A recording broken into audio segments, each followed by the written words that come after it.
they say that love is blind. But for Adaeze, love was not only blind, it was patient. Patient enough to hide her crown. Patient enough to live without recognition, without grandeur, without the privilege of the throne. All because she wanted something the palace could never give her. A love that was real. Adaeze was the daughter of King Obianuju of Umueze's kingdom, the only daughter, and the one everyone believed would never leave the security of the royal estate. But Adaeze was different. She did not crave gold-laced corridors or the constant bowing of servants. She longed for a simple life, to live among everyday people, to be seen for who she was, not for the weight of the crown that would one day rest on her head. And so, without fanfare, she moved to the city. She rented a small apartment in a modest neighborhood where no one knew her name. There were no guards, no royal carriage, no palace cooks. Just Adaeze, and the quiet hope that perhaps, in this world, someone would love her without knowing who she truly was.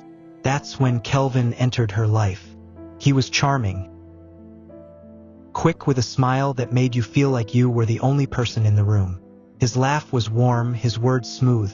They met at a friend's small birthday gathering. Kelvin noticed her almost instantly. He said she was refreshing, unlike the materialistic city girls he claimed to avoid. Adaeze found him fascinating, not because of his looks, though he was handsome, but because he seemed to see her simplicity and value it. She allowed herself to believe in him. Days turned to weeks and weeks into months. Adaeze gave herself fully to Kelvin. She cooked for him, visited him at work, encouraged his dreams, and even forgave him the first few times his words came out sharper than they should. But the cracks began to show.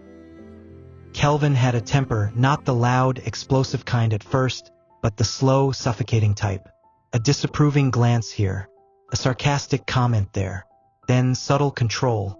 Don't wear that dress. It's too revealing. Why do you talk to him so much? I don't like your friends. Stop seeing them.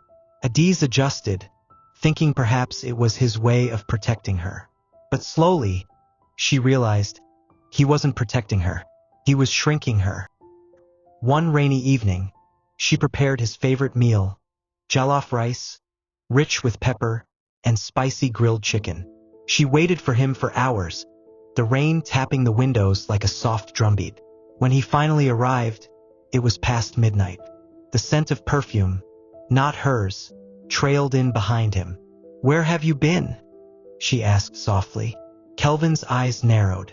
"Who are you to question me? You live in my apartment. You should be grateful." The word sat heavy in her chest. Grateful for what? For his absence? For the way he chipped away at her dignity? She said nothing. She simply served him the food, though her heart tasted bitterness instead of spice. Months passed, and the small kindnesses between them faded like smoke. Her laughter became rare. Her eyes, once bright, now carried the weight of constant apology. The breaking point came quietly. It was her birthday, a day that, in the palace, would have been filled with feasts, music, and gifts from dignitaries. Here, she had hoped for something simpler, perhaps dinner, a heartfelt note, maybe just a warm embrace. But Kelvin didn't call, didn't text, didn't come home. By evening, she decided to surprise him at his office. She arrived with a small cake, its icing smudged slightly from the bus ride. But when she opened the door, she froze. Kelvin was there, another woman perched on his lap, his hand resting possessively on her thigh, his mouth close to her ear as they laughed together. For a moment, the world went silent. Kelvin looked up, and in that instant, Adaeze braced herself for an apology, an explanation, something. But all he said was, "Oh, Adaeze, you should have called before coming." No guilt, no shame, only dismissal. She set the cake on his desk, the candles unlit, and walked out. That night, she packed her bag. No tears, no note, no goodbye. Weeks passed in silence. Kelvin's calls came, but not from remorse. The excitement of his new relationship had already burned out, and he remembered the ease of having Adaeze there, cooking, caring, forgiving. but she didn't answer. Then one morning, as he scrolled through social media, he stopped cold.